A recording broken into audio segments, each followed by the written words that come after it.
হতাশা মাদক দিয়ে দূর হয় না। হতাশা দূর হবে, বলে দিব, তিনটা জিনিস, মাত্র তিনটা। কয়টা ভাই? এক, 5 ওয়াক্ত নামাজ। এক কি? নামাজে আপনি অজু করে সেজদা দেন, ইনশাল্লাহ আপনার মনে প্রশান্তি না আসলে আমাকে এসে বলেন যে আসে না।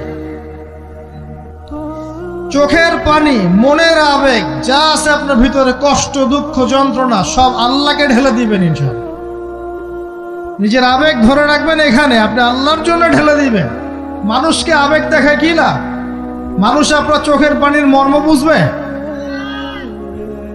মানুষ কি মানুষের চোখের পানির মর্ম বোঝে? আপনার পিতা যদি মারা যায়, আমার কাছে এসে দোয়া চান কান্নাকাটি করে, আমি দোয়া করতে পারবো, কিন্তু আমি কিন্তু আপনার ফিলিংসটা বুঝতে পারবো না। আপনার অনুভূতি কে বুঝতে পারবেন? আল্লাহ পাক আপনার ঘাড়ের রগের চেয়েও কাছে আছেন। সুবহানাল্লাহ,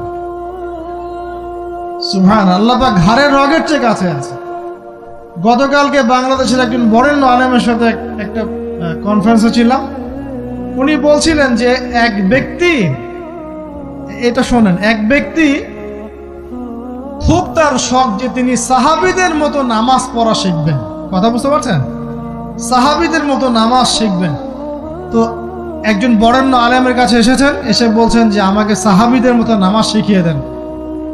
তখন সেই আলেম আরেকজন আলেমের সন্ধান দিয়েছেন যে তুমি তার কাছে যাও, তিনি শেখাবেন। তো সেই ব্যক্তি একটু অবাক হয়েছেন, কারণ যাকে প্রশ্ন করেছিলেন তিনি অনেক বড় মুহাদ্দিস, আর যার কাছে পাঠানো হচ্ছে তিনি অত বড় মুহাদ্দিস নন, কিন্তু আবেদ, আমল করেন। তাকে গিয়ে বলছেন উনি আমাকে পাঠিয়েছেন সাহাবী বলা নামাজ শিখিয়ে দেন। তখন তিনি বলছেন ঠিক আছে, সুন্দর করে ওযু করে আসো, সুন্দর করে ওযু করে আসো। ওযু করার সময় খালি খেয়াল রাখবা যে আমি ওযু করছি শুধু আল্লাহর সন্তুষ্টির জন্য। কি খেয়াল রাখবেন? ওযু করছি শুধু আল্লাহকে রাজি খুশি করার জন্য ওযু করছে, আর কোনো উদ্দেশ্য নাই আমার।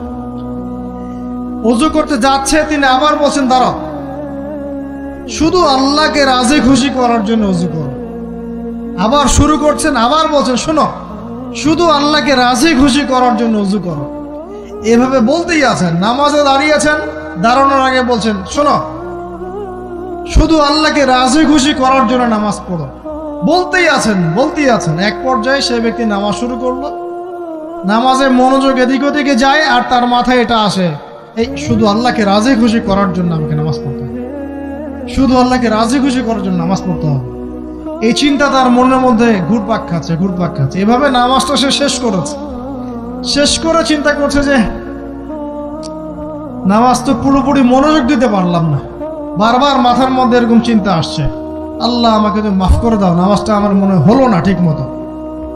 তখন সে ফিরে এসে তার সে ওস্তাদকে বলছেন আমার তো নামাজ এরকম করে পড়লাম, কিন্তু শেষমেশ মনে হলো যে নামাজটা হয়তো কবুল হয় নাই। আল্লাহর কাছে খুব মাফ চাইলাম, আল্লাহ আমাকে মাফ করে দাও, নামাজটা মনে হলো না। তখন সেই যে প্রথম ব্যক্তি যিনি পাঠিয়েছেন তিনি বলছেন এটাই হলো সাহাবী বলা নামাজ। তারা আল্লাহকে রাজি খুশি করার জন্য নামাজ পড়তেন, নামাজ শেষ করে আল্লাহর কাছে ইস্তেগফার করতেন, আল্লাহ কিছুই হলো না। আমার কথা কি বুঝতে পারছেন? অতএব আল্লাহকে রাজি খুশি করার জন্য আপনি আপনার আবেগ, আপনার ইবাদত সব ঢেলে দিবেন, অন্য কারো কাছে কিছু পাওয়ার আশা করবেন। আমাকে আল্লাহ পাঠিয়েছেন দুনিয়াতে নামাজ পড়তে, রোজা রাখতে, দিনের প্রচার করতে, দিনের জ্ঞান অর্জন করতে, এই তো। তা আমি একজন মেয়ের জন্য জীবন নষ্ট করে দিব কেন? আমি তাহলে আল্লাহর কাছে কি মুখ দেখাবো, আর নবীর কাছে কি মুখ দেখাবো? ওখানে গিয়ে বলবো আল্লাহ আমি আমার অমুক প্রেমিকার জন্য আশেক হয়ে একদম জীবন দিয়ে দিয়েছি, আত্মহত্যা করেছি। গেছে ভাই, যাইতে দেন। যে ব্যক্তি আপনার অবস্থানকে মূল্যায়ন করে নাই সে আপনার যোগ্য ছিল না। এখন আপনি কি করবেন? নিজের অবস্থান উন্নত করেন, আপনার পিছনে লাইন ধরে ঘুরবে ইনশাআল্লাহ। এটাই বাস্তবতা। দুনিয়া খুব খারাপ জিনিস। মানুষের অবস্থানকে মূল্যায়ন করে, মানুষের অবস্থানকেই মূল্যায়ন করে, কিন্তু আল্লাহ রাব্বুল আলামিন আপনাকে সর্বাবস্থায় ভালোবাসেন। আলহামদুলিল্লাহ। এই যে আমরা এখন অনেক পাপ করছি না, আল্লাহ কি আমাদেরকে আযাব দিয়ে ধ্বংস করে দিয়েছেন?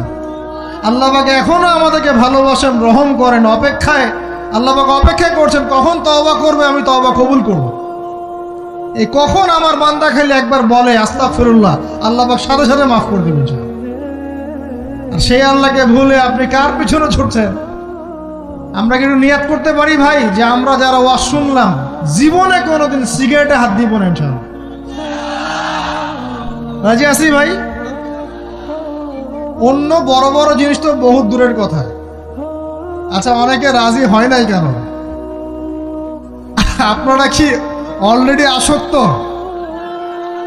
আমি অনেক ভাইকে দেখেছি মাশাআল্লাহ ইফতার খুলেই একদম ব্যঞ্জন টানা শুরু করে।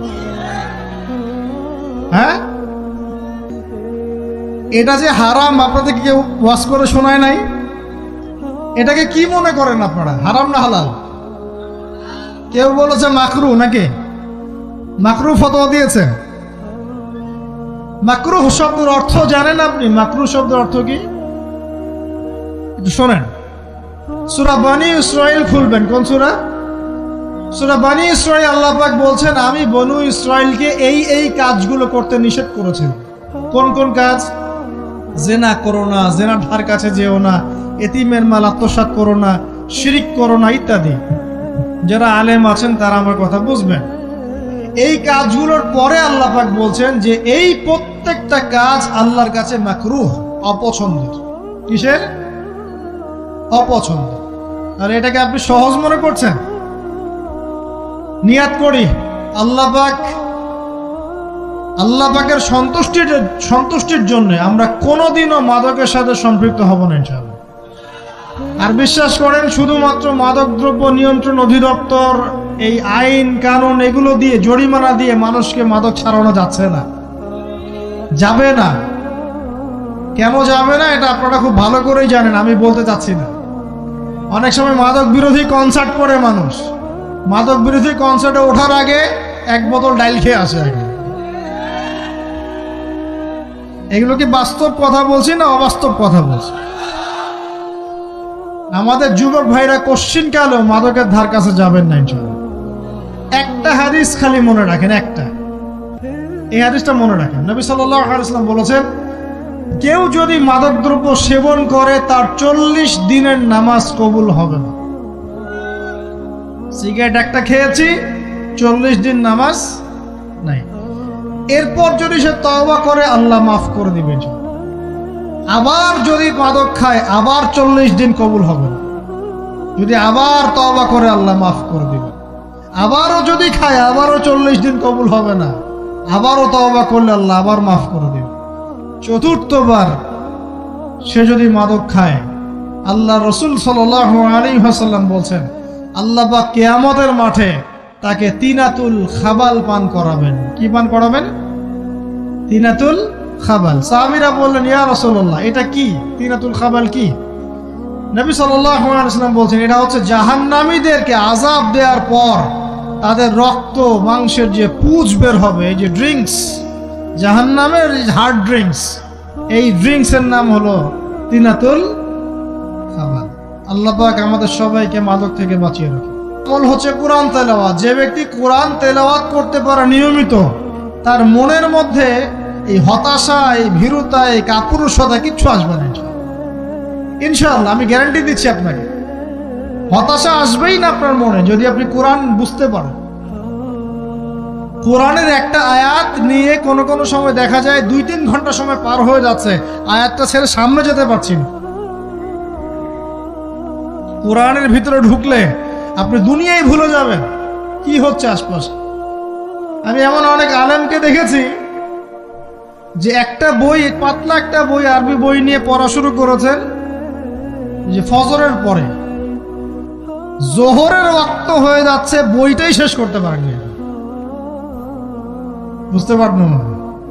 যখন আপনি ইলমের ভিতরে ঢুকে যাবেন, কোরআনের ভিতরে, হাদিসের ভিতরে, আপনার দুনিয়ার খেয়ালই নাই। একজন আলেম তিনি এক রাত্রে একটা বই লিখেছিলেন, চটি বই, এক রাত্রের মধ্যে। বলা হচ্ছে তার সম্পর্কে বলা হচ্ছে যে রাতের খাবার তাকে দেয়া হয়েছে যে আপনি এটা খেয়ে নেন, তো সে খাবারটা পাশেই আছে, খাবারটা পাশেই আছে, খাবারটা খাবো, এটা লিখে খাবারটা খাবো, এরকম তার চিন্তা ছিল। ফজর হয়ে গেছে, বই লেখাও শেষ, খাবার এই অবস্থায় পড়ে আছে, ডুবে গেছেন ভিতরে, খাওয়ার মাথায় খেয়াল নাই। এরকম হয়। একজন মনীষী, বিখ্যাত মনীষী, রিয়াদুস সালেহীন কিতাবের রাইটার, সংকলক আল্লামা নববী রাহিমাহুল্লাহ, এরকম সারা রাত চলে গেছে, পাশে দুইটা খেজুর, ওই দুইটা খেজুর খাওয়ারই সময় পান, হাদিস নিয়ে গবেষণা করতে করতে করতে করতে রাত পার হয়ে গেছে। আমি বলতে চাচ্ছি, যখন ইলমের ভিতরে, কোরআন হাদিসের ভিতরে ঢুকে যাবেন, আপনার দুনিয়ার খেয়াল আপনার চলে যাবেন সর্বদা। এই টেনশন, হতাশা, এই সেই বাদ। তখনই আল্লাহ পাক আপনাকে তার পক্ষ থেকে রহমত দিবেন, বরকত দিবেন, আল্লাহ আপনার দুনিয়ার কাজগুলো করে দিবেন ইনশাআল্লাহ। তখন দেখবেন কেউ আপনার দুনিয়ার ওই কাজটা করে দিয়েছে, কেউ ওই কাজটা করে দিয়েছে, কেউ বাসায় খাবার পাঠিয়ে দিয়েছে, আল্লাহ পাকই এগুলো করাই দিবেন ইনশাআল্লাহ। তো প্রিয় ভাইরা, মাদকে যাব না আল্লাহর কাছে আসব? 2 নাম্বার কোরআন তেলাওয়াত, 3 নাম্বার আল্লাহর জিকির। 3 নাম্বার কি ভাই? আল্লাহর জিকির। চলতে ফিরতে সব সময় মুখ চলতে থাকবে, মুখ না চললেও মনে মনে মন তাজা থাকবে, মনে মনে জিকির হতে থাকবে। মনে মনে জিকির করতে পারেন? মুখ নড়বে না, কিন্তু মনে মনে আপনার একটা জিকির হতে থাকবে, সুবহানাল্লাহ ওয়া আলহামদুলিল্লাহ, লা ইলাহা ইল্লাল্লাহ, আল্লাহু আকবার। করা যাবে? পারে। মানুষের মন কখনো চুপ করে থাকে না, কিন্তু মানুষের মন অলওয়েজ কিছু না কিছু চিন্তা করতেই থাকে, করতে থাকে না, যতক্ষণ না ঘুমায় মানুষ। তো প্রিয় ভাইরা, বেশি বেশি জিকির করব, সুবহানাল্লাহ, আলহামদুলিল্লাহ, লা ইলাহা ইল্লাল্লাহ, আল্লাহু আকবার, লা হাওলা ওয়ালা কুওয়াতা ইল্লা বিল্লাহ, এগুলো চলতে থাকবে। আল্লাহ পাক তৌফিক দান করুন। আমিন।